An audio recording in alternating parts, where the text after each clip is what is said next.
In episode 45 of the SOC Level 2 pathway, we are going to begin dynamic analysis. So far, we've talked about the architecture of various operating systems. We've talked about operating with PE headers, the portable executable headers. We've talked about static analysis, and we had a basic and advanced review of static analysis. We've also done a static analysis exercise, a practical examination, so to speak, and we have officially landed at dynamic analysis. And this is the concept where you run the malware to see how it works and how it operates while it's actually running. And this is all a part of the malware analysis module inside of the SOC Level 2 pathway of TryHackMe. And it's a very cool exercise. It's a cool concept. I'm actually very excited about this because I haven't done too much dynamic analysis of malware. So I think this is going to be a good experience for me as I go through it, but hopefully it'll also be a good experience for you as well. We have obviously the introduction, sandboxing, the overall concept of what it is to be a sandbox, or to have a sandbox, not to be a sandbox. To have a sandbox, how to use a sandbox, the ProcMon, also known as the process monitor, API logger and API monitor, process explorer, RegShot, and of course we'll have our conclusions, some final thoughts, some reviews, and then you'll be dismissed for the day. This is a subscriber only room inside of TryHackMe, meaning that you need to have a paid membership to do this. However, you can always just download ProcMon on your own computer and go through these types of processes. I would highly recommend, if you're going to run malware, to do it inside of a sandbox, as we'll talk about what it means to actually use a sandbox. And do not do this on your own computer. At the very least, make sure you capture a recent backup or an image of your computer to make sure that in case anything does go wrong, you can just reboot and go back to the most recent image of the computer that you have. But again, highly encouraged to not do this on your own computer.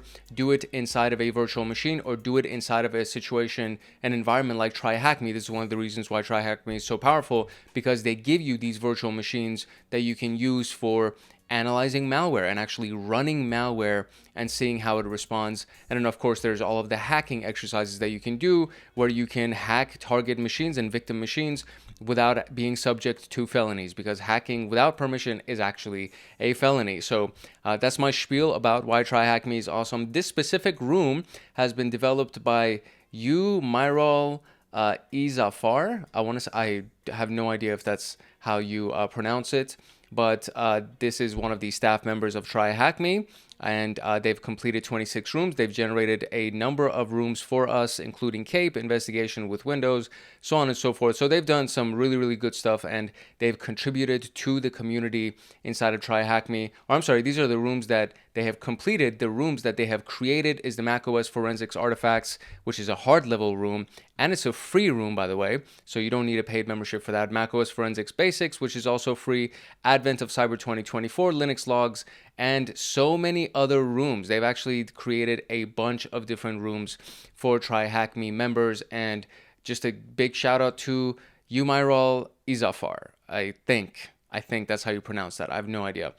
This person is from Pakistan, so very great contributors coming in from Pakistan. That being said, we have now completed the overview of the basic dynamic analysis room. If you're serious about your CySec education and want access to me on Discord, consider joining Hackaholics Anonymous. We have 4 tiers: the supporter, agent, guardian, and master. Each tier gets their own Discord server and early access to content. The agent, guardian, and master levels get exclusive content, exclusive downloads, monthly Python automations, live streams with me every month, plus so much more. And to join, you can simply click the link in the description below, or you can go to our homepage and click the join button there, or you can go to youtube.com/@HankHacksHackers/join, and you will be able to join Hackaholics Anonymous. Now, without further ado, let us jump into basic dynamic analysis. All right, so far we have learned techniques to analyze malware without executing it, and that is static analysis. We did basic static analysis. We also did advanced static analysis, and they were both very informative and educational. But you can actually, there are malware that can use techniques to hide their features from a malware analyst. So if you're actually doing static analysis, there are ways that the malware can literally hide itself and hide its true intentions from us and from the various tools that we use.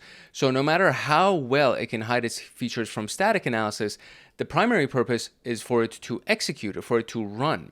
And when it executes or when it runs, it leaves traces that a malware analyst can actually use to identify that this was a malicious piece of software.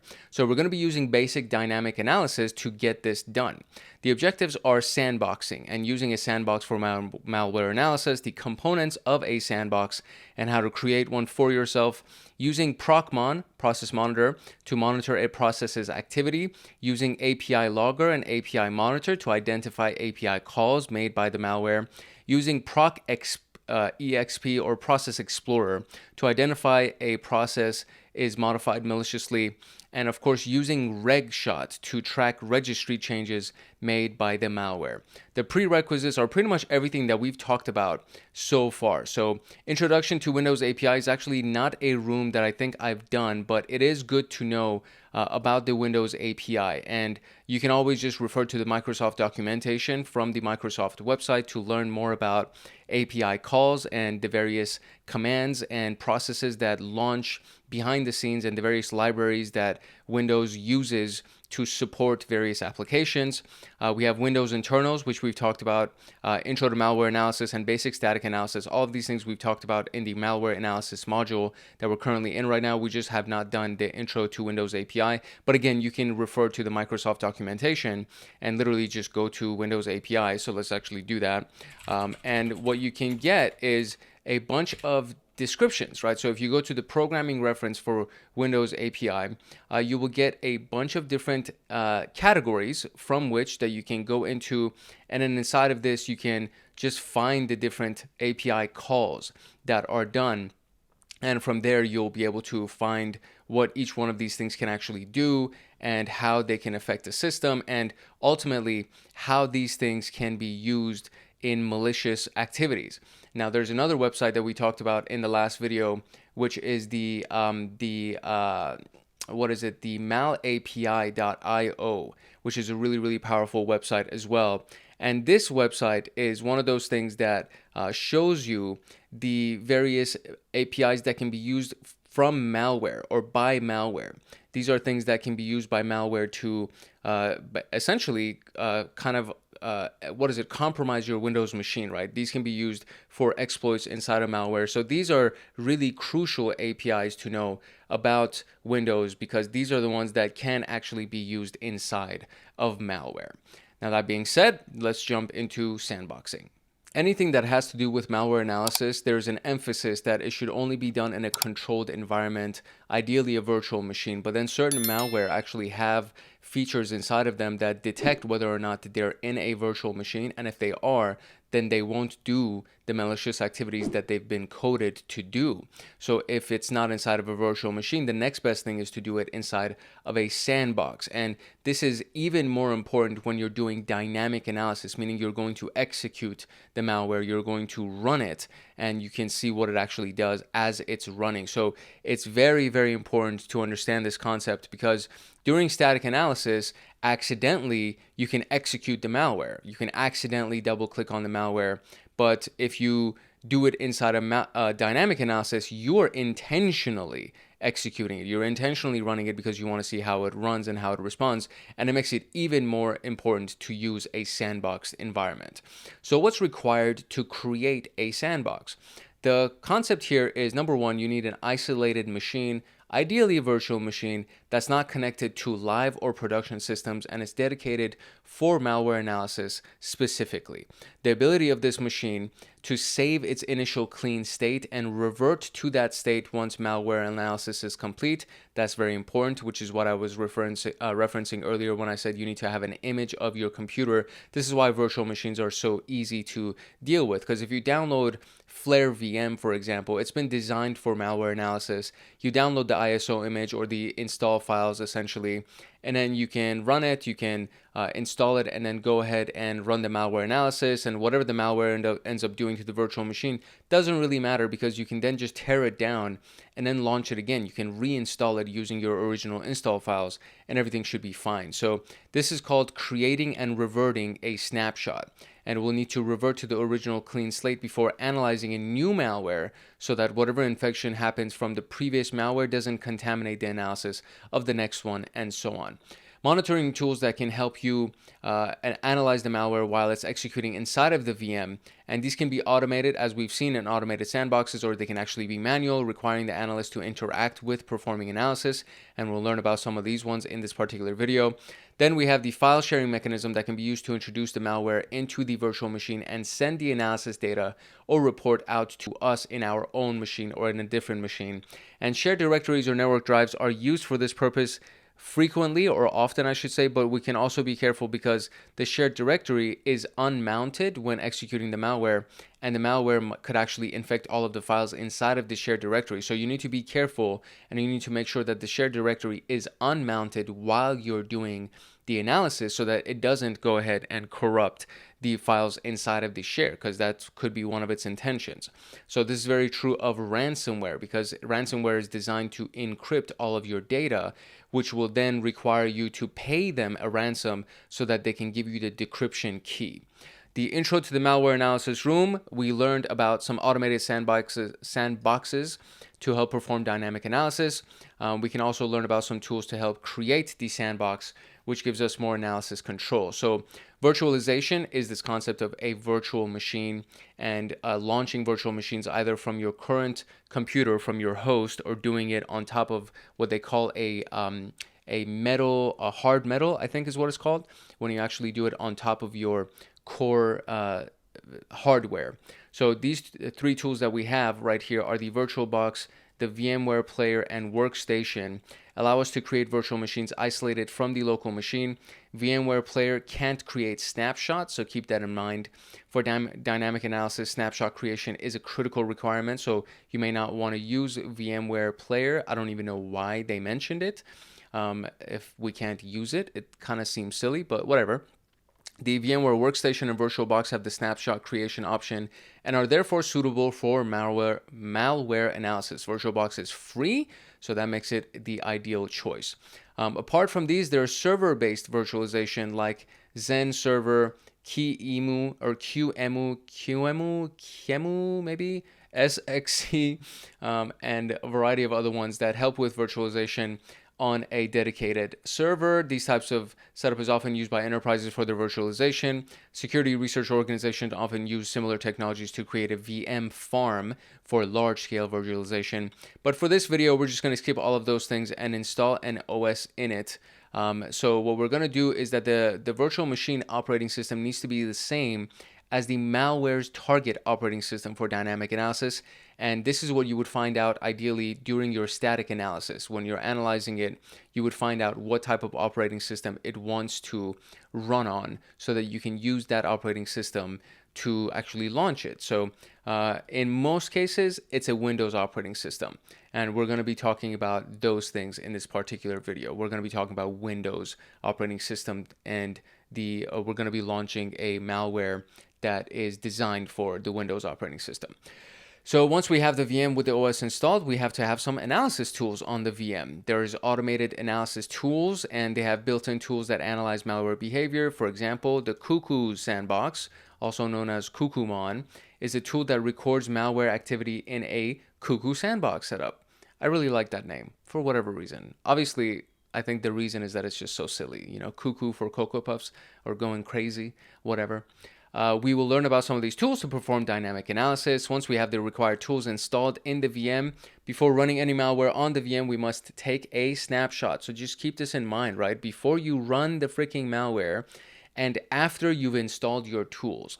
So the reason for this is because you don't want to reinstall the operating system and then have to reinstall the tools and again do that again every time you need to analyze another piece of malware. So what you want to do is you want to install the operating system, install all of your required tools, and then take a snapshot. And then once you have that, then you can run the malware. And then after you ran it, you go back to that snapshot, the clean snapshot with all of the tools installed so that you can do it all over again. So file sharing, different platforms provide different options for sharing files. In the most popular tools, Oracle VirtualBox or Workstation, you have the shared folder, creating an ISO in the host and mounting it to the virtual machine, and clipboard copy and paste. These are the most common file sharing options. Apart from them, you can have less common options, for example, running a web server on the guest where the malware samples can be uploaded, or mounting a removable drive to the virtual machine. But make sure that the more isolated the option to share the files, the safer it will be. So if you're going to use a removable drive, or if you're going to use some kind of a web-based server, just make sure that that specific drive or that server is dedicated for this specific activity. There's nothing else on it. And that kind of keeps you the safest as much as possible. File sharing option is also used to extract analysis reports from the VM. So that's another reason why we need it.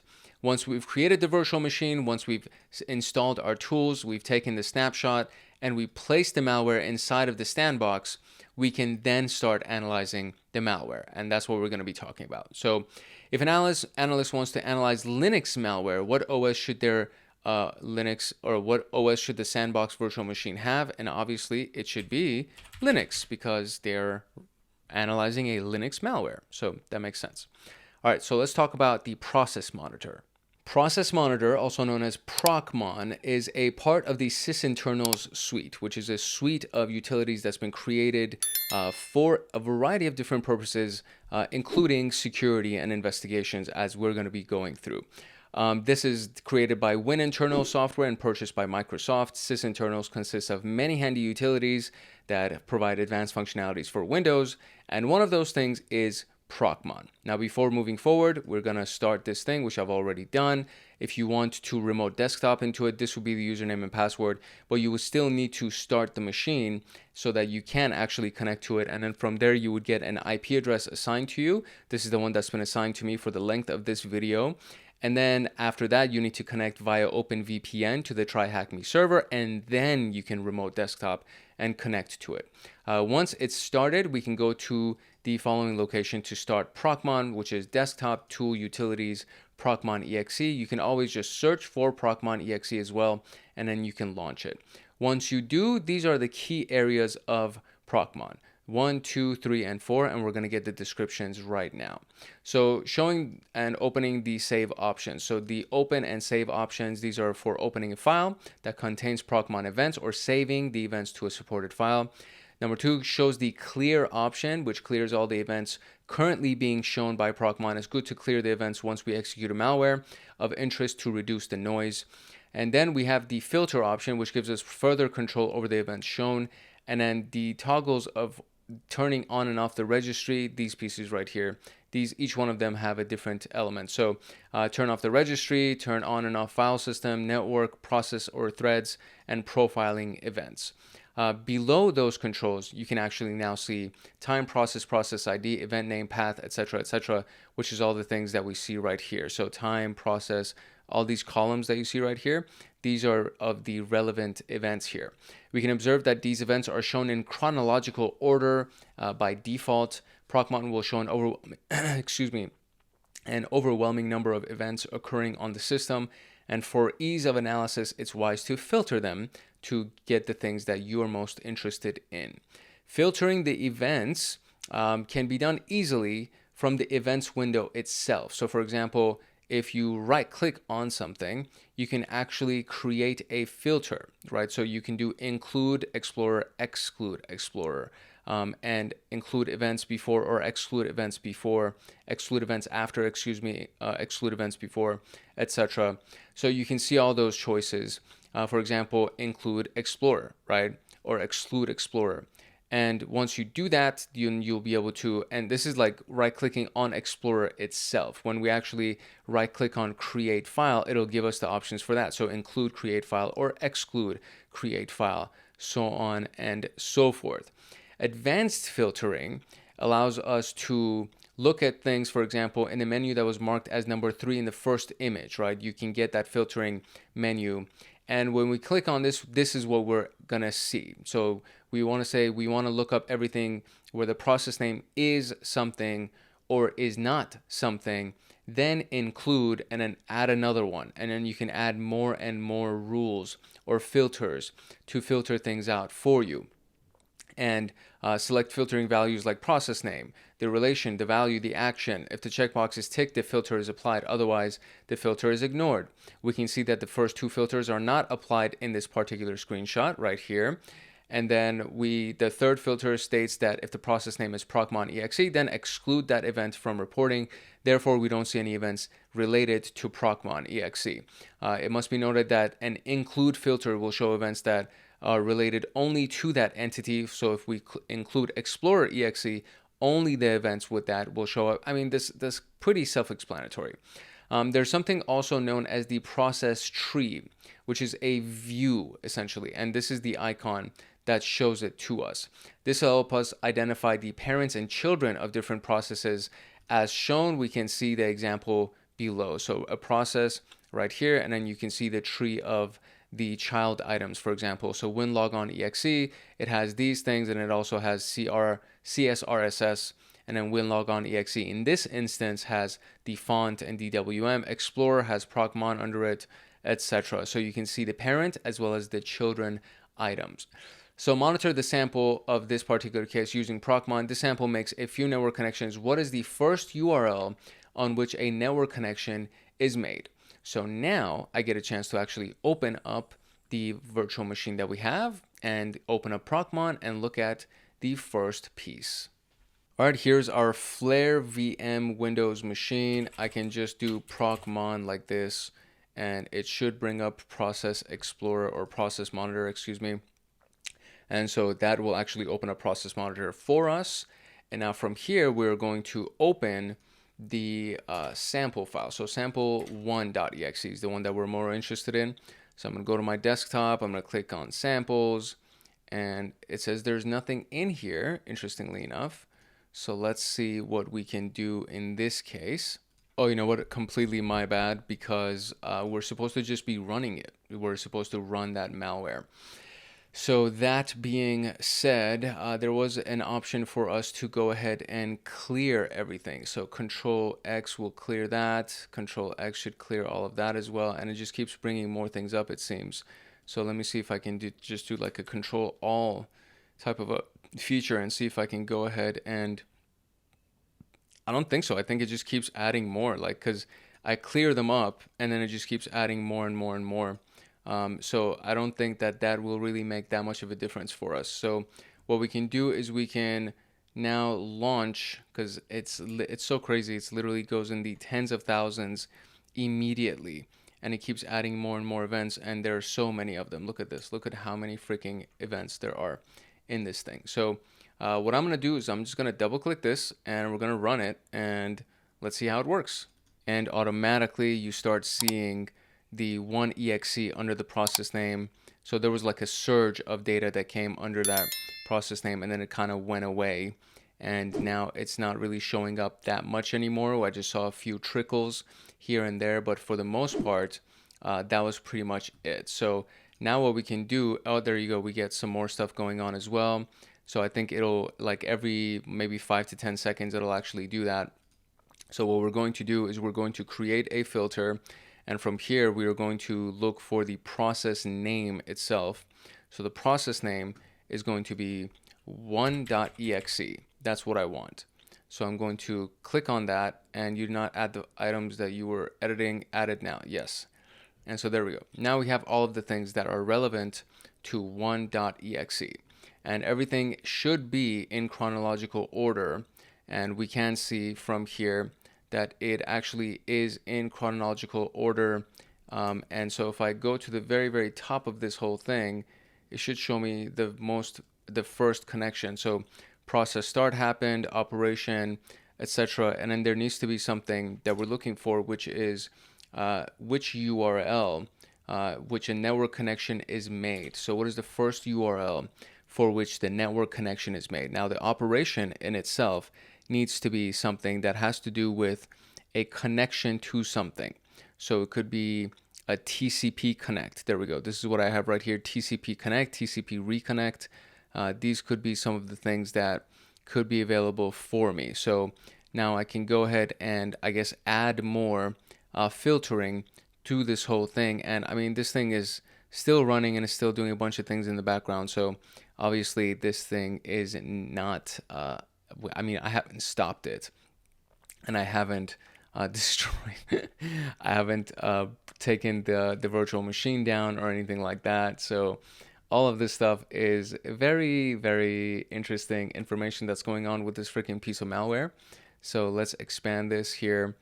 And from here, we are going to add another filter to see what is it, the operation is that I'm trying to look for. So I'm going to go to operation is, or we can say operation, let's see, contains. Let's do that. We can do operation contains TCP, and then click OK, and it's going to say, do you want to add it?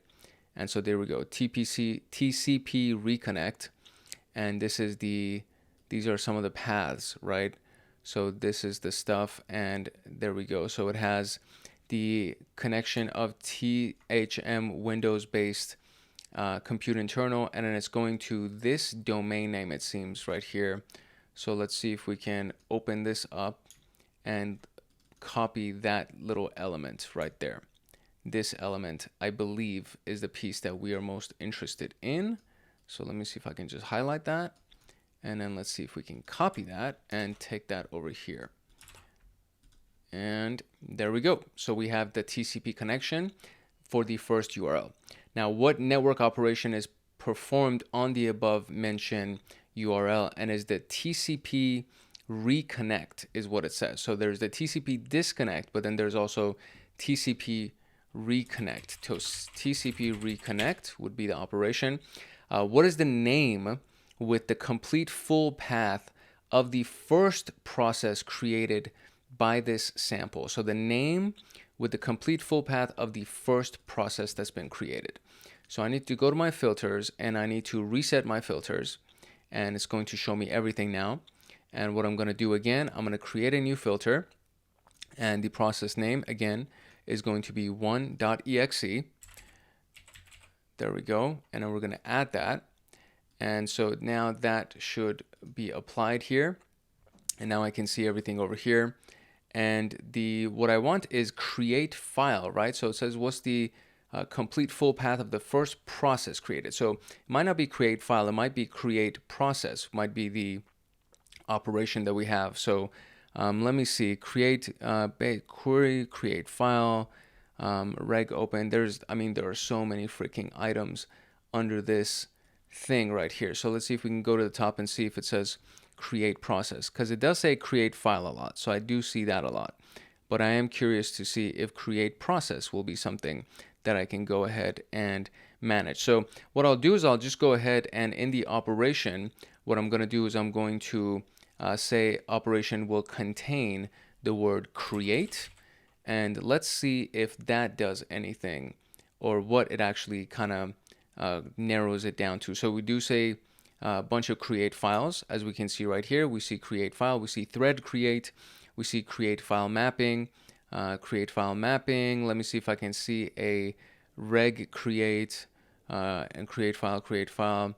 I don't see anything that says create process. So I only see create file or create file mapping. I see some registry creations, and then I see some thread creations. So that being said, the very first one at the very top that says create file is Windows.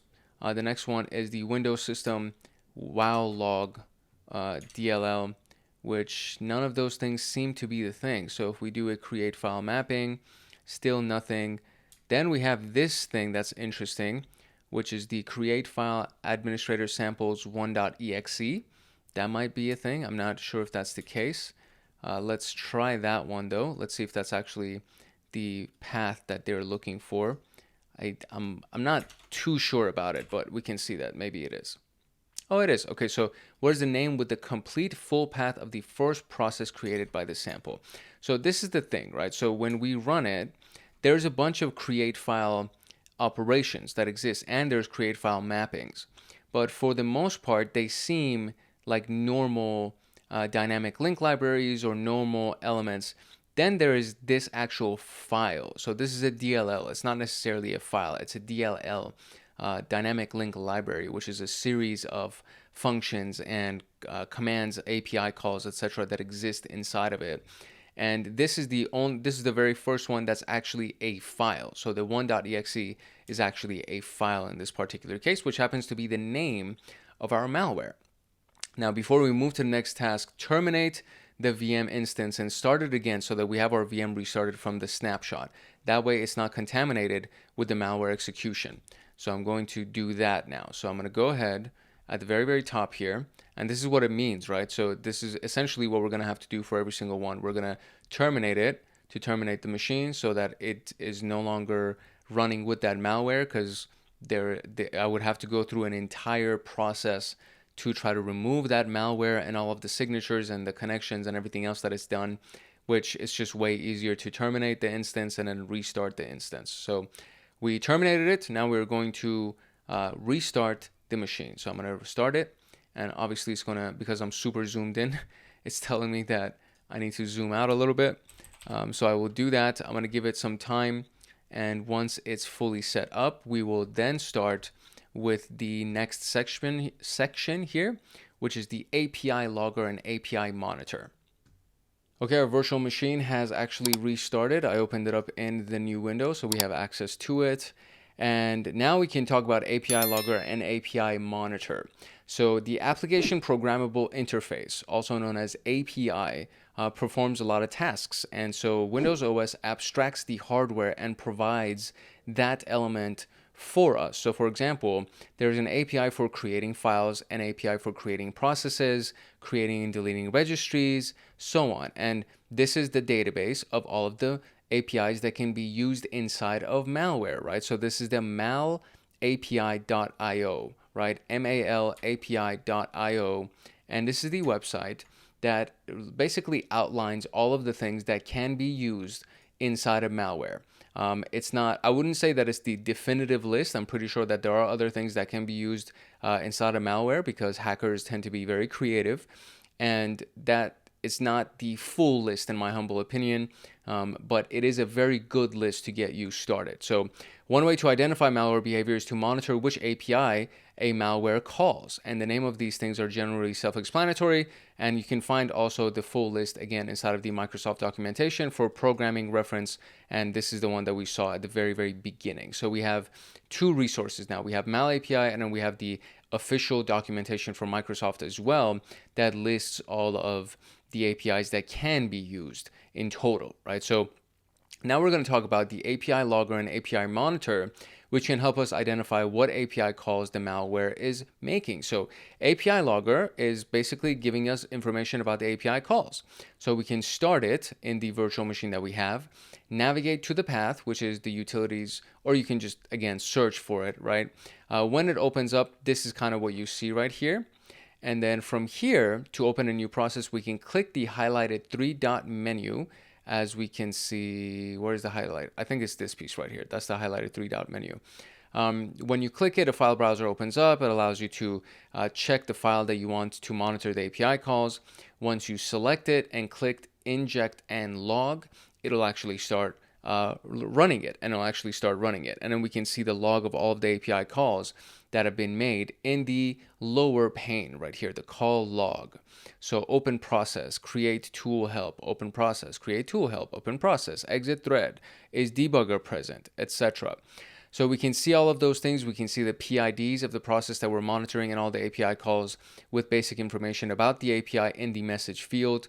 We can click the PID menu for the API logger to log those calls of a running process. It'll open this thing right here. So the PID menu, I want to say, let's see where it is. I think it's this piece right here. So when we click on that, it'll actually open the PID menu. I think we can confirm that as we run it. This will show the processes with the PIDs, the user that ran the process, and the image path of the process. The rest of it is the same as the case with the starting of the process. Then we have the API monitor, which gives us more advanced information about the API calls. And it has 32-bit and 64-bit versions for 32-bit and 64-bit processes. We can launch API monitor by going to either of those versions inside of the tools utilities portion of our Windows machine. When we open it, as you can see, it has more of an advanced interface, and it can give us a lot of things. So going from 1, 2, 3 here, then we have 4, 5, 6 like that, and then 7 and 8. So starting from 1, this is the filter for the API group that we want to monitor. We have a group for graphics and gaming, another one for internet, and so on. And it'll only show us APIs from the group that we selected. The second tab shows us the process that are being monitored for the API calls, and we can click Monitor New Process to start monitoring a new process. This shows us the API call, the module, the thread, time, return value, and anything else. We can monitor this tab for APIs called by a process. This is tab 3. Then we have tab 4 that shows us the running processes that the API monitor can monitor. Tab 5 shows the parameters of the API call, including the values of the parameters before and after the calls. This tab, which is tab number 6, shows the hex buffer of the selected value. Tab 7 shows the call stack of the process. And finally, we see the output. To understand it, we can open the process in the API monitor. We click Monitor New Process in tab 2, and then you can see this. And then you can click that document button, that file button, and you can most likely select the file. So select the file from a path, any arguments the process takes, the directory from which that we want to start the process, and the method for attaching the API monitor. And we can ignore the arguments and start in options. So process, and that's what we have, right? And then arguments and start in, we can move on. Attach using static import, which seems to be fine. Because we don't have any arguments for the process and we want to start it from the path where it actually is located. Once we open it, you can now see that everything is populated for you, which is very useful. So in tab 1, we have all the values that we can monitor. So all these things right here, you can monitor all of those various values, and by default, everything is selected. In tab 2, we see the path of the process that we're actually monitoring, which is this specific one right here.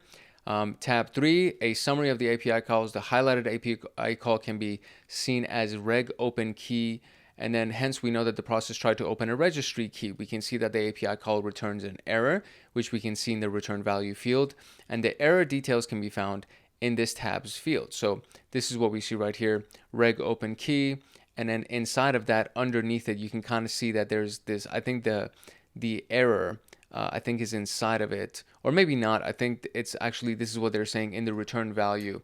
In the far hand right, in the return value, you see that there's an error, and then the error itself will actually give us more details as well. So that is some information for that. And then what else do we have? Tab 5 shows the parameters of the API calls from what we had. So this was 1, 2, 3, this is 4 and 5. So this is 4, this is 5. So this is the parameters of the API calls.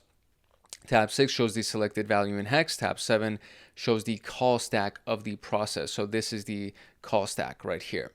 So we can see that the API monitor provides us with much more information than the API logger. However, we can slow down the analysis process to digest all this information. When analyzing malware, we can decide whether to use API logger or API monitor based on the needs. So we can go to the Windows API room to learn more about API calls, or we can just visit the documentation page from Microsoft, and more like pretty much anything that you need about the API is explained inside of this documentation. So it's not that difficult, and then you can always just Google the name of the API call itself, and you'll get some really good descriptions for the Google AI that's just inside of Google, or you can go to Gemini, you can go to GPT, your favorite AI tool, and you can get even more information that way. So now we can run this. So we can say the sample 1.exe creates a file in the C directory. What is the name with the full path of this file? Then what API is used to create this file? And in question 1 of the previous task, we identified a URL to which a network connection was made.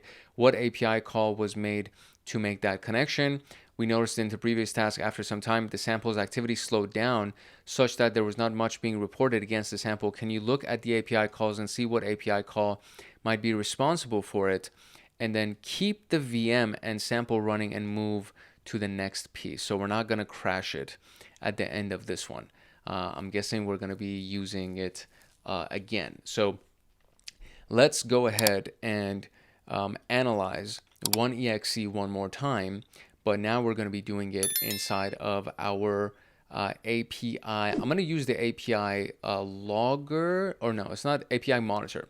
I'm going to use API monitor to see what I can get from it, because I think there is a good amount of information that we need from this. So we're going to go to tools, and in this it should already have API monitor, and it does not, so I'm not even going to bother with that. I will just click on the search button at the bottom right here, and we will do API mon, and for that it should get me the API monitor locations, and then I guess the one that's available is the x64. So we'll just run that one. I'm going to give it a couple of seconds. There we go. And thank you for installing. If this is your first time, you might want to check out tutorials. That's fine. Thank you so much. API deficient could not be initialized. That's fine too.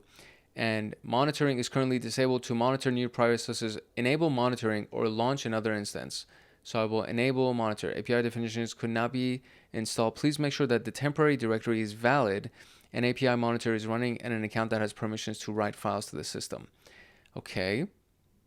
Okay, so I had to tear the machine down and restart it again, and API logger actually works now. That's nice. API monitor I have not tried again, but based on the hint that we received for this specific question, they said that it might be better for us to use API logger, as I have right here. So API logger is easier for this particular purpose, and we're looking for API calls that might be used for creating files and check those specific arguments. So in this particular case, this is what we're going to be doing. So we're going to click on this button right here. We're going to go select our sample from the samples right here, and one exe, open that, and inject and log is what we're going to be doing. And then we're looking for anything that has to do with creating files and check those arguments. So let's go over here and let's see if we can parse through this, because it does actually give us the option to parse. So let's see if I can parse through this, meaning if I can kind of filter through it, I guess. Maybe that's not it. So let's see how I can show that stuff. Okay, so there we go. So this is actually a text document that was created for me. I went through find, and then I did create as the keyword. I pressed enter, and it created this little text document for me. And inside of this we have create file, the create file A, which is the commandlet or the API call that actually creates files. And then we have one exe, my app exe, Windows Explorer exe, and I think that this is the one that they're talking about. So we're going to copy this thing right here and go over here and submit that. Very good. So it creates a file in this C directory, as you can see right there.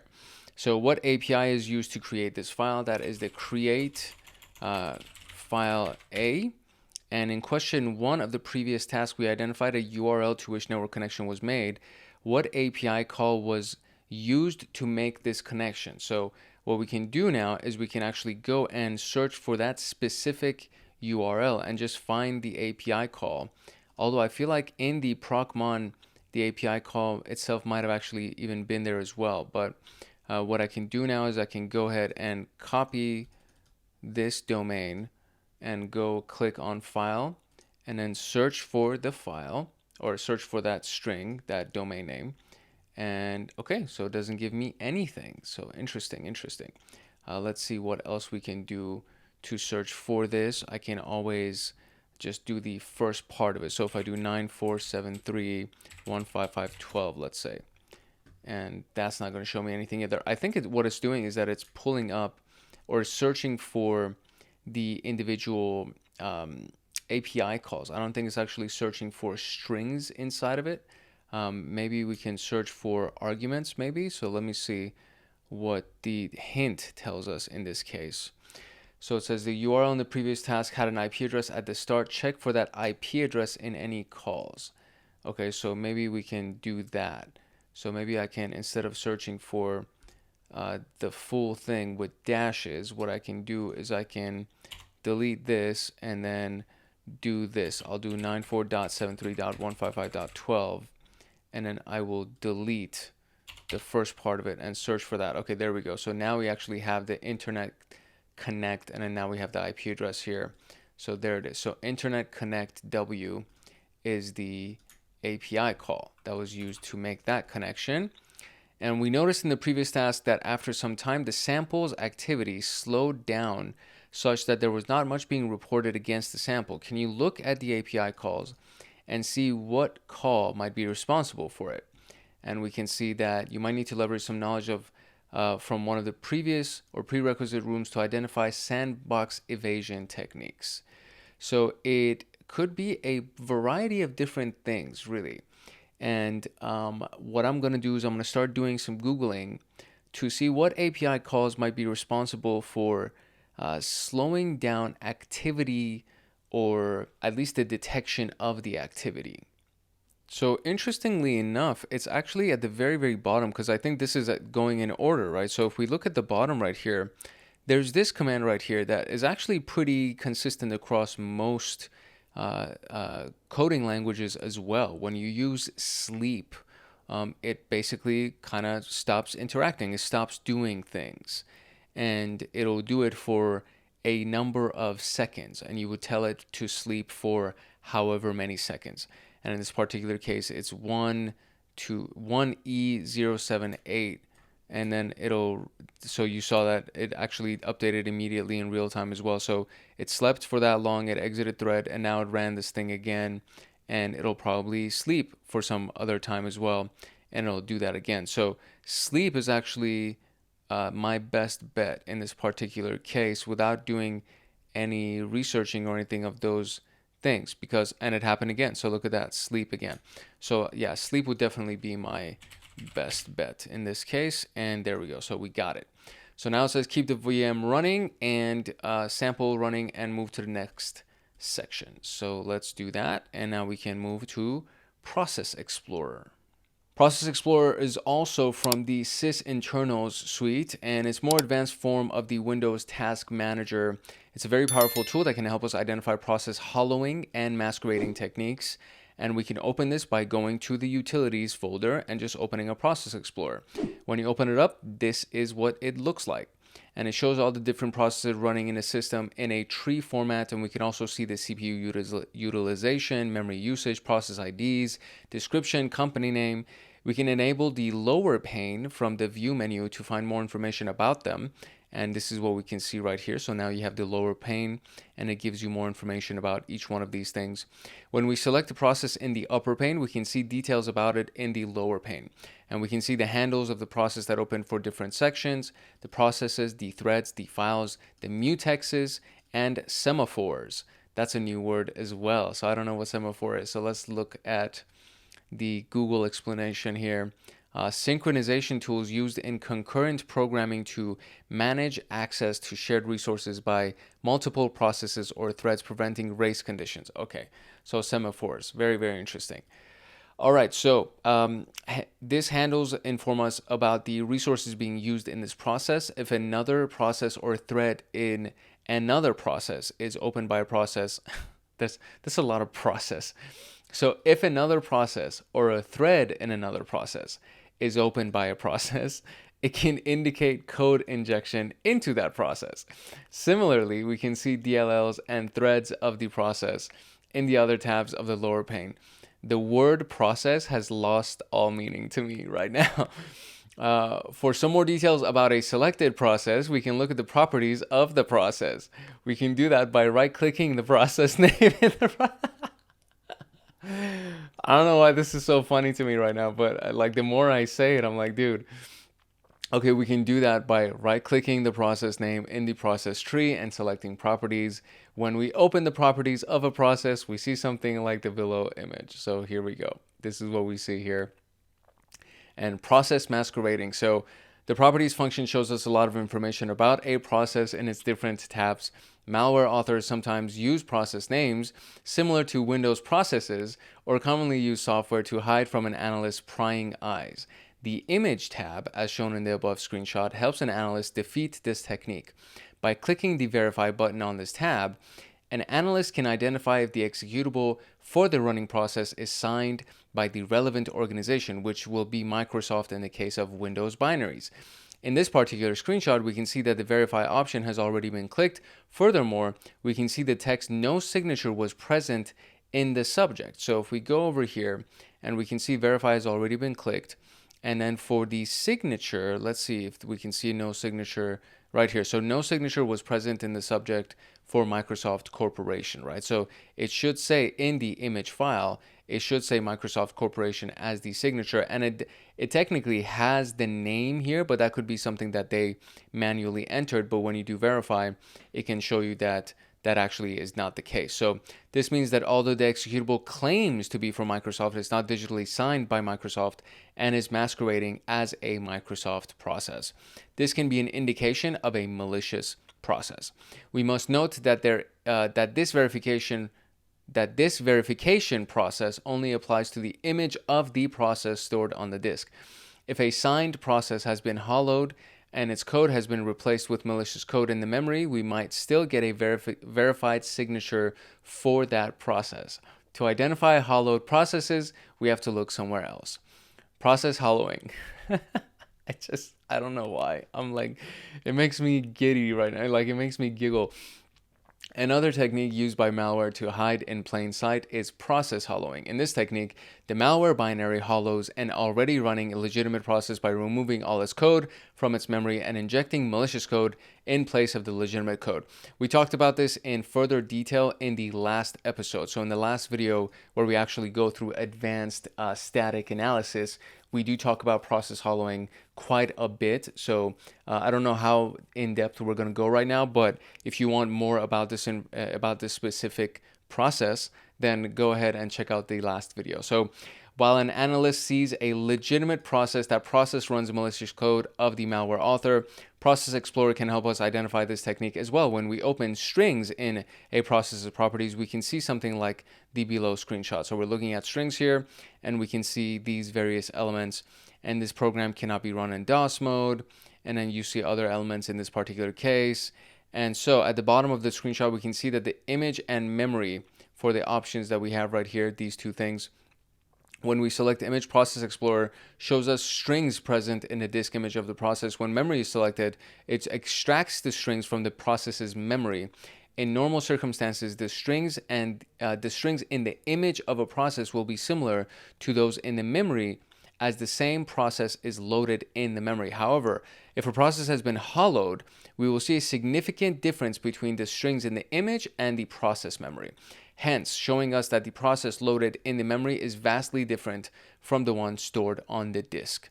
And the big thing about hollowing is that, you start a process, okay?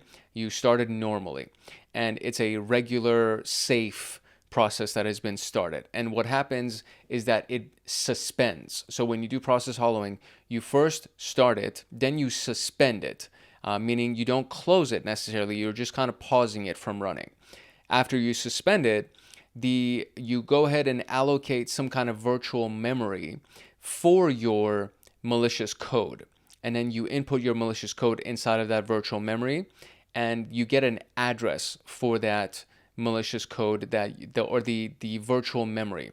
For that location of the virtual memory that you've allocated, you'll get a little address, and then you take that address and you put it in the normal process's starting address. So the normal process also has a starting address, but it's been paused, and you can now change the details of it. And so you can change the details, namely its starting location, its starting address. You can change it to the address of the virtual memory that you allocated for your malware. And now when you resume that original process, it runs as if it was running. The name of it is the same. Everything is the same, but it's now running malicious code. So when we see inside of the process monitor that the image, right, the stuff that's on the actual operating system, what's supposed to be running for that individual process, it's going to be different from what's in memory, because we are now pulling malicious code from the virtual memory, right? So that's kind of the quick version, the quick explanation of that. Hopefully that made sense for you. So now we are going to answer these questions. What is the name of the first mutex created by the sample in this particular executable? If there are numbers in the name of the mutex, replace them with X. So the hint here, let's see what the hint gives us. It says that enable the lower pane check handles and mutants in handles, copy and paste the first one. So what we're going to do is we're going to actually open up process monitor.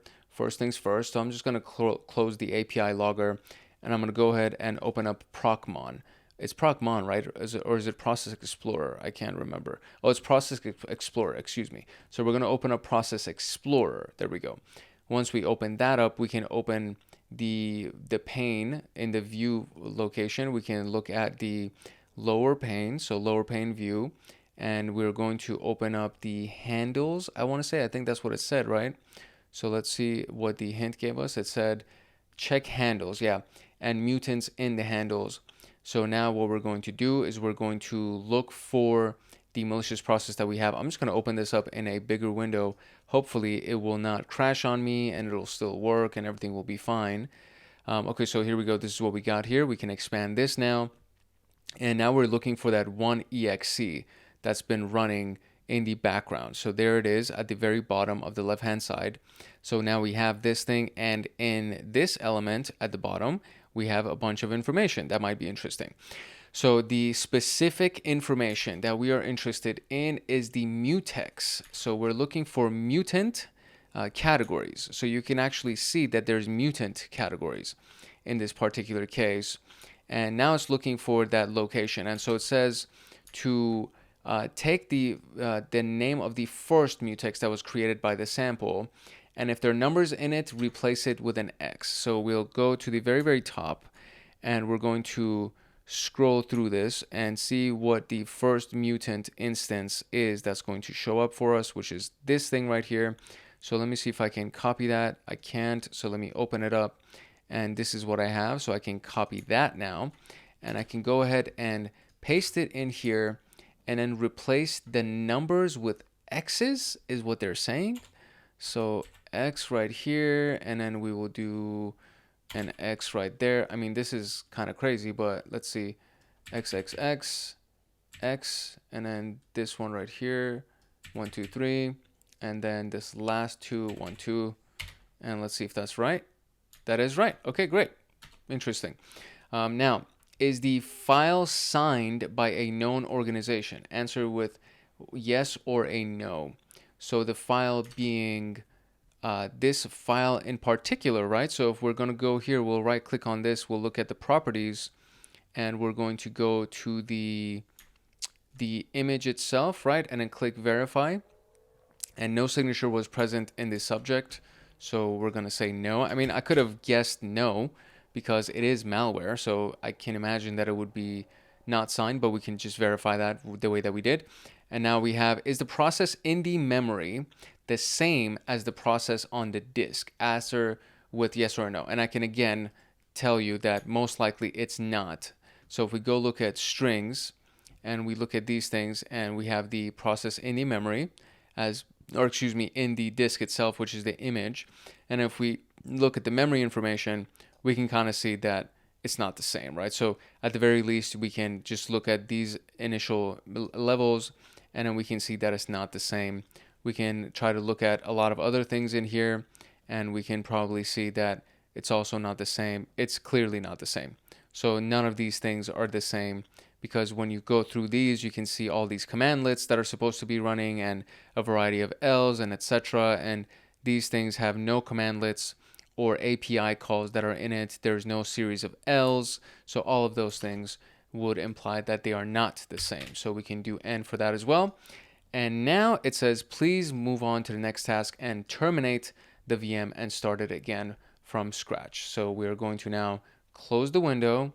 We're going to terminate it again. I'm going to give it a few minutes just to make sure that it really does reset, because the last time that I started it too early, it gave me some issues. So I'm going to give it a couple of minutes, and then I will restart it so that we can move on to our last piece here, which is RegShot.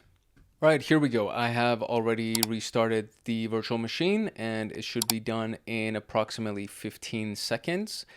And we are now going to talk about RegShot, which is a tool that identifies any changes to the registry or the file system. And it can be used to identify what registry keys were created, deleted, or modified during the dynamic analysis by the malware.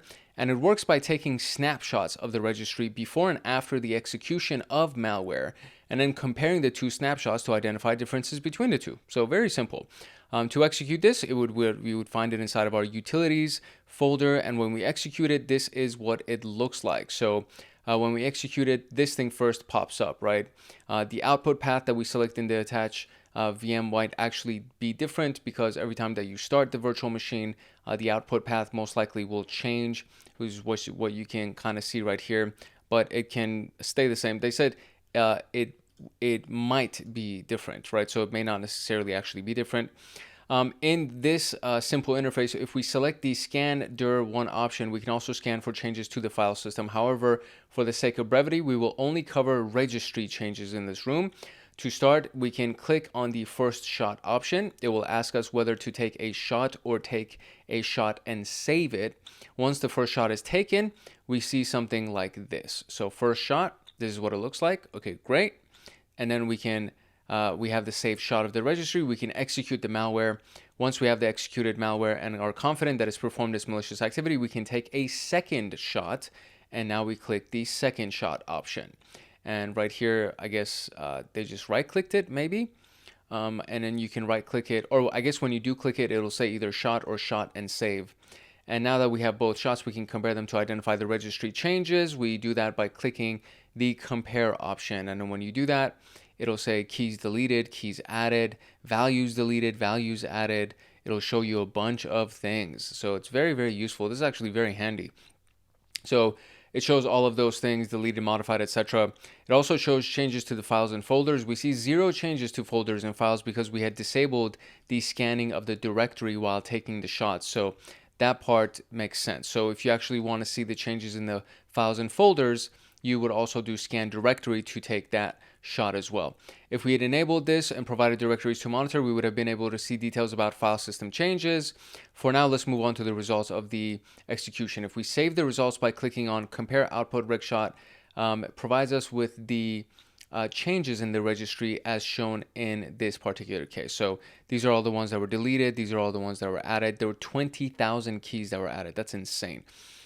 We see the date and time of the shots taken, the computer name, the username, version of the RegShot. Below that, we see a list of the changes that were made, starting from the keys that were deleted. One advantage is that it overall, inside of all of the other tools, over all of the other tools, RegShot enjoys that it does not need to be running when we execute the malware. So some malware can check all the running processes and shut down if the analysis tool is running. When analyzing, we might often encounter malware samples that check for ProcEXP, ProcMon, or API monitor before performing any malicious activity. So what we can do here is that we can close RegShot. So since it takes a shot before and after the execution of the malware, it doesn't have to actually be running during malware execution, which actually makes it very handy because the malware could be looking for all these things that are required to be running while you're executing the malware, and it won't do all the things that it's supposed to do, right? If it notices that Process Explorer is running, it's not going to do what it needs to do. So this is actually one of those handy tools that you take the shot, close it down, and then run the malware, and then you can come back and look at the second shot, and then you can see if there's a difference or not. So on the flip side, we must ensure that no other process is running in the background while performing analysis with RegShot because there's no filtering mechanism as we saw in the other tools. Hence, any noise created by background processes will also be recorded by RegShot, resulting in false positives. And that can be a bit annoying. So now we can analyze sample number 3 using RegShot. There is a registry value added that contains the path of the sample in this format, HKU, SX, and then yada, yada, yada. What is the path of that value after the format mentioned here? So what are we going to do? We're going to first open the tool itself, and we're going to go to utilities. We're going to open up RegShot right here, and then we will just take the first shot, and it'll be fairly simple to do. So let's just go ahead and do that. I guess it's going to take some time for it to open up. Okay, so I had to crash the machine one more time and restart it again in order for RegShot to open because for whatever reason, it was not opening. So now that we have this thing going, we can go ahead and follow along with the last series of instructions here. So basically, as soon as we open it, we're going to click the first shot, and we're just going to do shot, and it's going to do its thing. And then once it does that, we're going to run the malware. And then after that, we will take the second shot, and then we'll see what the comparison will be. So no idea how long this is going to take, because I would assume that it's going to take some time. So we will give it a minute, and then we'll come back when it's done, and we'll run the malware, and then we will see what the difference is. All right, cool. So here is our first shot that we took with RegShot, and this is what we have. So 474,000 keys, 921,000 values. Let's just kind of keep that and we'll round it off. So there is that. Okay, so now I'm going to go ahead into my sample folder, and from there we're going to run the sample number 3. So we have sample number 3. We're going to run this thing, and there's a registry value that's added, etc., etc. What is the path of the value after the format that's been mentioned here? So I'm going to assume that sample 3 is running because I double clicked it, and I'm going to give it, like, let's say, I don't know, a few seconds or whatever to run. And we will then take shot number 2. It doesn't tell me how long to wait for sample 3 to do what it does and everything else that it does. So hopefully by the time that I'm done saying all of this, the sample 3 will have done everything that it's supposed to do. So now what I can do is I can take the second shot, and then we'll take that, and then we'll let it run, and we're going to come back to do the comparison. Okay, so I ran RegShot, and I tried to run the malware the first time in my first attempt, and then it was not successful. I wasn't able to run RegShot again, and it just kind of stalled out on me, and then the virtual machine crashed. And then the next several times that I rebooted the virtual machine and I tried to run RegShot, it wasn't working when I went to this folder, so the folder that's on the desktop right here in tools and then utilities, and clicked on this. It didn't work because these are technically all links, so soft links, otherwise known as shortcuts, that go to the original files that are installed on this virtual machine. So the only way that I was able to pull it up was actually go to the terminal and go to the original location inside of the C drive, tools, and then inside of the RegShot folder where it has all of these various versions of RegShot. And then that way I was able to pull off using the RegShot. I think I did X64. Yeah, that is the one that I used, and it's also saying to use X64 for the exercise, so that part was fine. And as soon as I opened it from this location by just calling on the executable like this, as soon as I did that, it opened up instantly and it was able to run. So if you're having problems running RegShot from the tools folder on the desktop, go to this specific folder. Go to C tools and then the RegShot folder, and then inside of that you can call on the executable, the x64 Unicode version of the executable, and then it should work for you the way that it did for me. And so I did that. I took my first shot, and the first shot completed, and then I came and I ran the 3.exe, the inside of the samples folder. I ran this piece of malware, and I've given it, I want to say, a good like 5 minutes, I think 5 to 10 minutes or something like that. So hopefully now I can actually take the second shot, and then we can get a successful second shot, and then from there we'll be able to do the comparison. So here we go. Fingers crossed. We're going to click on second shot. We're going to take that second shot, and it's running. And so the last time that I did this, I actually did get as far enough, and see, there you go. It just froze right here. And this is also what happened the last time that I did it. And now I am concerned about whether or not this is going to be able to complete its second shot. I'm gonna, I'll give it some time, and we'll see how this whole thing plays out. My goodness, I really, really hope that this works, because I'm trying this on a different day now. I gave up the last time that I was doing this because I tried so many times and it didn't work, and I came back to it on a completely different day, and I'm hoping that this is going to work. So we'll give it a few minutes, see if it actually works. If not, I will have to troubleshoot yet again and try to figure out how to get this done. Okay, so it actually completed. It looked like it wasn't running because it had that like processing circle that was on the screen, but it actually completed, and it didn't take that long. I think it was like maybe a total of a minute or something like that altogether. So that was not that bad. Now we actually have our second shot that has been completed over here. So let's see if we can now do a comparison, and I'll just do a compare, and hopefully it'll just open up the file for me that we can use as an analysis. There we go. So it's generating the comparison for me between the two shots that it took, and we're looking for something that resembles this. So HKU S.X or S-X dash, and then this whole thing right here. So there we go. There's the comparison. Okay. Am I not going to get a comparison analysis? Is that what's happening? Maybe I should have done compare and output. I think, yeah, it says, oh no. So it says, if we save the results by clicking on compare and output, RegShot provides us with the changes in the registry as shown in the screenshot below. So, okay, I'll do it again. Oh, I see. And then now I can go to output. Now it's error creating a file. Of course, there's an error creating a file. All right, great. So the next time that I run this, I'm going to do compare and output so that I don't have to worry about an error being created in the file. Which means I'm going to go and do this whole thing yet again from the very beginning. I'm going to crash this machine. I'm going to restart the machine. And we're going to run RegShot the first time. We're going to launch the malware. And then we will run RegShot again. And then when I have that second run of RegShot, I will then do a compare output.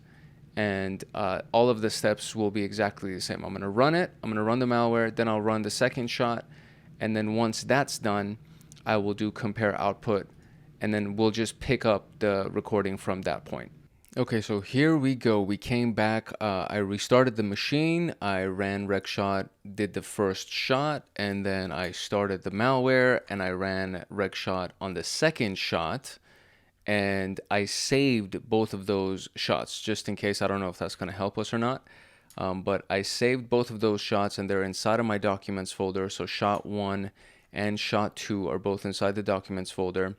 So now I'm going to open this thing back up, and we're going to do a comparison, and I'm going to do compare and output because last time that's not what I did. And let's see, hopefully I won't get an error and it'll actually display the output for us. Gave me an error message again. So error creating a file, and total changes were 44,754 changes. So we definitely know that the changes were made. There were some keys that were added, keys that were deleted. 20,000 keys were deleted, 33 keys were added. So let me see if I can look at the output one more time. I can't. So here's what we're going to have to do. We're going to have to pull up the registry editor and manually look for that registry change because unfortunately, RegShot is not working for us, and it's something that I wish I had better information for. So we're going to look for HKU, I guess HKU/SX. I'm going to try to see if I can find that because unfortunately it doesn't have anything for me. So let's see what I can find here. Okay, so here's the other attempt. I actually couldn't find anything inside the registry editor.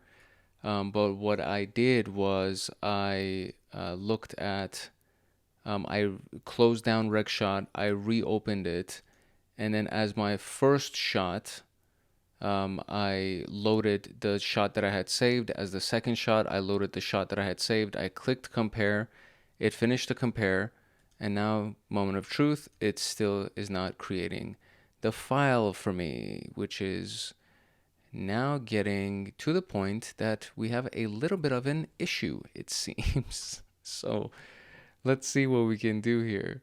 Okay, so after several approaches, multiple attempts, I have concluded that I need to search for this thing manually. The first time that I tried to do it was through the registry editor, but then I stopped about halfway and I was like, okay, let me see if there are other ways that I can work with RegShot. And I have tried a variety of different attempts. I ran RegShot as an administrator. I opened everything essentially as an administrator, thinking that maybe it was a permission error. But ultimately, I still kept getting the same error over and over and over again, which was the comparison wasn't generating because of, I don't know, whatever reason. The output file just keeps saying error creating file. So that is the main thing that I am now dealing with. So one of the ways that we can do this, knowing that this is the format, right? So this is what we're dealing with right here. The format of the answer is this HKU, etc., etc. And the hint that this gives us is that this is a part of the HKey users registry, and we're looking for a specific hive. So this is a registry hive key. It's specifically going to be under the HKey users, which is abbreviated as HKU, which is that initial part of it, that beginning part of it. And then the rest of the portion that we see right here, this portion right here, has to do with the user's SSID, which means our user SSID is going to be something here. And now it says the answer is the value added that contains the path of the sample in the format of, etc., etc. So I have this right here, right? So this is my user. The administrator user has this SSID, S1521, etc., etc., etc. Okay. So this is what I know so far. Now, and what I'm going to do, and this is essentially my last resort here, I'm going to try to find this manually inside of the registry editor. And if I can't find it in reg editor, then I'm literally going to Google the answer because I need to fill in this answer and try to get something done. So it says search for values added, remove HKU numbers from the start, only share the path, not the value. So that's basically it. That's what we're trying to do is find the, what is it? It says remove HKU and the numbers from the start, only share the path, not the value. So that's what we're looking for. So we're going to go and open up the reg edit, the registry editor, which is this thing right here. And inside of this, I'm going to go to the HKey users location, which is where that HKU would be. So this is right here.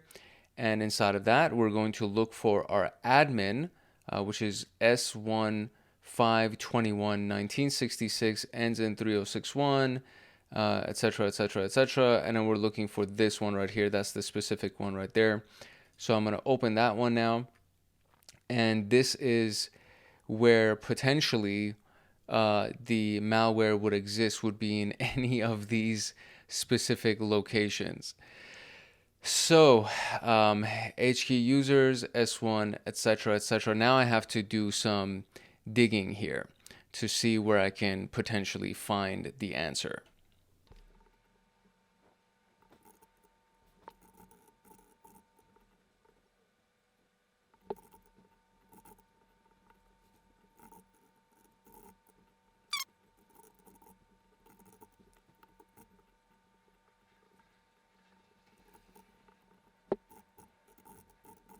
Okay. Oh my God. Alrighty then, my dear friends, let me tell you, this was quite a mission. So the way that it all started was this. So obviously I went into my user right here. So my user ID, based on some data that I gathered, it was implied that malware usually is installed in one of the various locations. The first one was inside of software. So we went inside of software, and inside of software, we went inside of Microsoft, and then we went inside of Microsoft Windows NT, which is this location. Let's go down here if we can. So Windows NT, and then under that, we went under the current version. Then we went under app compat flags, then compatibility assistant, and store. Now, once we were inside of store, the rest of it was fairly simple to decipher because there's basically only these are the paths that we can actually share. And the full thing, I typed piece by piece as I kind of deciphered the whole thing, because the answers inside of TryHackMe right here, thankfully, the formatting of the answer kind of helped me a little bit, because they give you the number of spaces that you need to fill in, and then based on that, I did trial and error, and I tried to find the ones that actually filled in these spaces, and I typed in piece by piece. And I'm probably just going to leave that in the edit. I'll kind of like time lapse through it just so you can see how I did it. But I was literally going piece by piece for this whole thing to try to find that answer. And so this is the location, right? This is the ultimate location. HQ users, you go to the actual user itself, and then that's the full location that you have right there, which, let me just open this in full screen so you can kind of see this a little bit better. And it's a very long path, and for the most part, this is what they're looking for. They want everything after software. So that's the full path that they're looking for, which is software, Microsoft, Windows NT, current version, app compat flags, compatibility assistant, store. Windows NT has a space in the between the Windows and the NT. Compatibility assistant has a space between compatibility and assistant. And then when you're inside of store, then you get the rest of the paths that are available here. And then you have to include all of these paths over here as well. And the final answer was C:\/users\desktop\samples\3.exe, which is technically the name of the executable that we launched for the malware anyway. So that was the registry key that was added to our machine. This was more difficult than it had to be, mainly because of the fact that RegShot was not working. And I know that if there's a registry that's been added, it's something that we could have tracked down if we just knew where to start looking. And I went to Gemini and I was like, listen, this is the answer this is the question that they're giving me. What can I do to manually search for this? And Gemini said, okay, this is the Hive for the HK users, the local users. And then this is a format that they give you for your user's SID.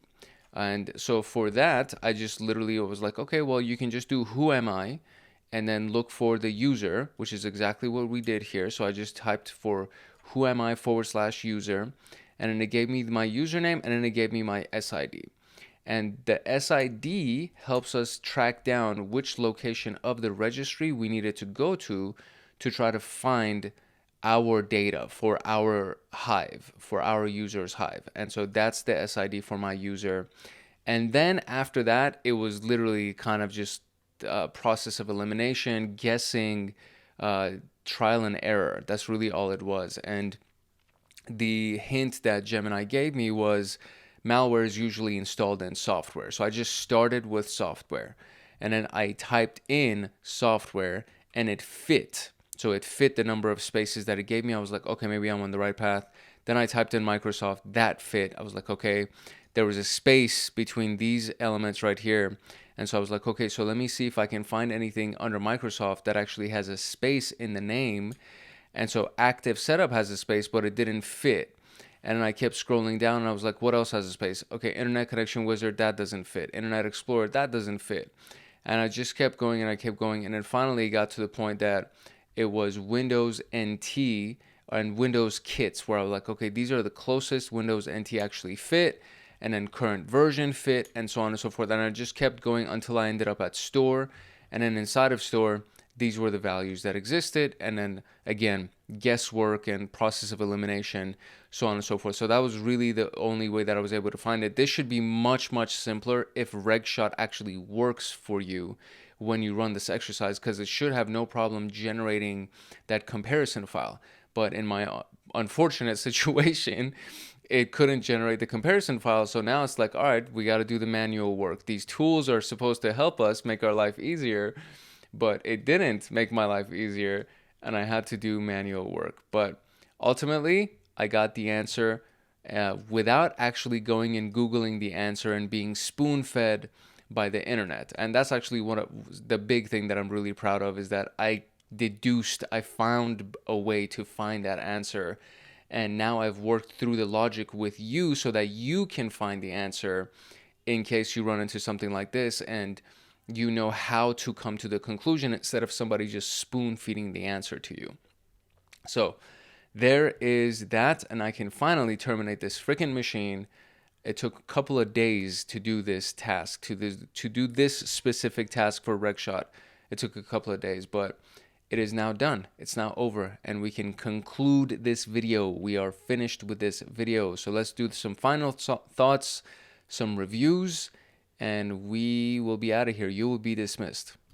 Okay, so as it stands, as a review, we covered the concept of sandboxing and what that actually means, and the best way to actually do it is through a virtual machine, which is essentially what I did every single time. Every single thing that I ran, I had to restart the virtual machine, crash it and restart it, so that we can start from the beginning, start fresh with a new virtual machine. We looked at the process monitor, we looked at logging APIs and the API monitor, so the API logger and the API monitor.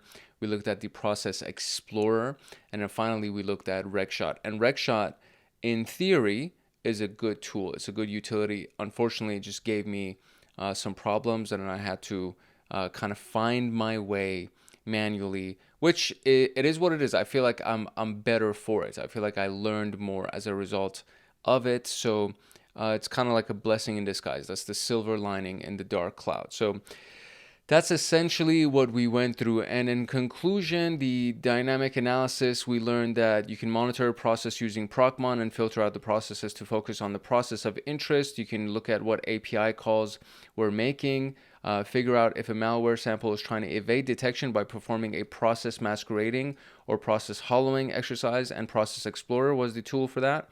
And then we identified changes in the registry, not using RegShot, using manual search, but RegShot can technically do it for you. And that's pretty much it. That's all I got for this specific room. I can finally click complete and move on from this room to the next room. If you found this video useful, and if you've gotten any kind of value from this channel, then I highly encourage you to like, subscribe, and turn on the notification bell so that you get notified the next time that a video comes out. Of course, go ahead and check out everything that we have on the channel, because there's a lot of great stuff that's available, especially as we go deeper into SOC Level 2, and then PenTest Plus episodes are coming out every Friday, and then CYSA Plus is going to come out, and then we're going to go into AI for cybersecurity. But I'm going to start AI for cybersecurity before I go into CYSA, because I've been promising that series of content for a long time now, and then I had to move from LA to Vegas, and things got delayed, and so I know I've been promising that for a while to you guys, and I promise I will deliver on that. That is my word to you. And yeah, there's a bunch of great stuff that's already on here. There's a members only videos, obviously, that are available here. And then there's SOC Level 1 playlist, SOC Level 2 playlist, Security Engineering playlist, and then all of the popular videos at the top. And then these are all the playlists that I've created so far that have been very, very helpful for people. People have used Network Plus to pass their Network Plus exam. People have used Linux Plus to pass their Linux Plus exam. So these are playlists that I know actually work for people when you go through them and you actually study and go along with the guides. And if you join Hackaholics Anonymous, you get the notes document and the practice questions and everything else as well. So it helps people study. And it's not that expensive to become a member of Hackaholics Anonymous. To actually get access to those is $25 to become a cyber agent, or if you want to go higher, you can go higher. But a cyber supporter is $5. You get access to Discord. I've decided to make the Discord for cyber supporters and everybody else a lifetime membership. So literally, you can sign up for Discord, $5, or sign up, get access to the Discord, come into the Discord server, and then cancel your $5 membership, and you'll still be inside of the Discord server. And you know, at the very least, you get access to that stuff, the early access to the content and the downloads and all of the special stuff that I share in the members community will no longer be accessible to you if you cancel your membership. But at the very least, you can come in, get access to the Discord lifetime, and then bounce if you want to. But I think you should stay, because there's a lot of really amazing stuff that comes out for the members. And one of those things is if you're a cyber agent and above, you get access to all the document downloads, practice questions, and everything. The Python automations that you see right here, I actually write these scripts and give you the scripts, and then I explain, hey, this is why this works the way that it does, in case you want to customize it for yourself, or if you want to go use it at your job or something like that. All of those things. So there's so much value that's inside of this channel. And I'm not just saying that because I'm the creator of the channel. I have compared it against so many other channels, and I know for a fact that we have so much tremendous value on this channel. And I just can't wait for more people to find it, and for us to grow as a community. And it's just a very, very exciting thought and an exciting topic. But until then, if you have any questions, drop it in the comment section below. If you had any challenges with the video from today, drop it in the comment section. And if you just want to say hi, drop it in the comment section. Whatever it is, let me know. I am here, and I will be as responsive as I possibly can be. I did start an actual day job because of everything that has been going on, so I'm not as available during the days on Monday through Friday, but weekends I'm super available, and I'm still going to be posting regular content, and everything as far as the content schedule is concerned will stay on time, and everything will be great. So all of those things are still available to you. It's just that me personally being responsive in the comment section is not going to be as responsive during the week. It's mostly during my lunch hour and like after work, which I really get to respond. And then after that, the weekends I'm fully available. So feel free to comment, feel free to reach out. I will be here at your service. And of course, make sure that you like, subscribe, and turn on the notification bell so that you get notified the next time that a video comes out on this channel. If you're serious about your CySec training and want access to me on Discord, consider joining Hackaholics Anonymous. We have 4 tiers: the supporter, agent, guardian, and master. Each tier gets their own Discord server and early access to content. The agent, guardian, and master levels get exclusive content, exclusive downloads, monthly Python automations, live streams with me every month, plus so much more. And to join, you can simply click the link in the description below, or you can go to our homepage and click the join button there, or you can go to youtube.com/@HankHacksHackers/join, and you will be able to join Hackaholics Anonymous. I hope I see you in the Discord chats. If not, I hope I see you in the comment section. And that is it for today. It's your boy Hank Hackerson at Hank Hacks Hackers, your favorite network and system attacker/protector. If no one else loves you, Hank loves you. Love, peace, and chicken grease. And I'll see you in the next video later.